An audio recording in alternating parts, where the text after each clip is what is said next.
ಎಷ್ಟೋ ಜನ ಏನಂತ ತಿಳ್ಕೊಂಡಿದ್ದಾರೆ, ಸರ್ಕಾರ ಶಾಲೆ ಹುಡುಗರು ಓದೋದೇ ಇಲ್ಲ ಅಂತ ತಿಳ್ಕೊಂಡಿದ್ದಾರೆ.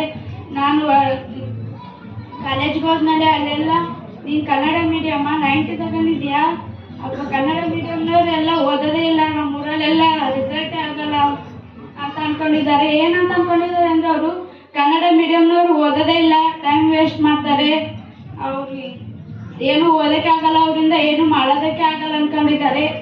ನಾವು ಅದನ್ನ ಸುಳ್ಳು ಮಾಡಬೇಕು. ನಾವು ಆದಷ್ಟು ಉತ್ತಮವಾದ ರಿಸಲ್ಟ್ನ ತೆಗಿಬೇಕಂತ ಹೇಳ್ತೀವಿ. ಇನ್ನು 10th ಎಕ್ಸಾಮ್ ಬಂದು ಟೈಮ್ ವೇಸ್ಟ್ ಮಾಡಬೇಡ್ರಿ. ನೀವು ಯಾವ ರೀತಿ ಓದ್ಬೇಕಂದ್ರೆ ಅರ್ಥ ಮಾಡ್ಕೊಂಡು ಓದೋದನ್ನ ಕಲೀರಿ. ಬಾಯಕ್ ಹಾಕ್ಬೇಡ್ರಿ. ಬಾಯಕ್ ಹಾಕಿದ್ರೆ ಎಷ್ಟಂತ ಹಾಕ್ತೀರಾ? 1 ಹಾಕ್ಬೋದು, 2 ಹಾಕ್ಬೋದು, ಅಷ್ಟಂತೂ ಬಾಯಕ್ ಹಾಕೋದಾಗಲ್ಲ. ನೀವು ಅರ್ಥ ಮಾಡ್ಕೊಂಡು ಓದ್ರಿ. ಅರ್ಥ ಮಾಡ್ಕೊಂಡು ಓದೋರು ಮಾತ್ರ ಯಾವತ್ತೂ ಟಾಪರ್ ಆಗೋಕೆ ಸಾಧ್ಯ ಆಗುತ್ತೆ. ಸ್ಕೋರ್ಗೋಸ್ಕರ ಓದೋರು ಯಾವತ್ತೂ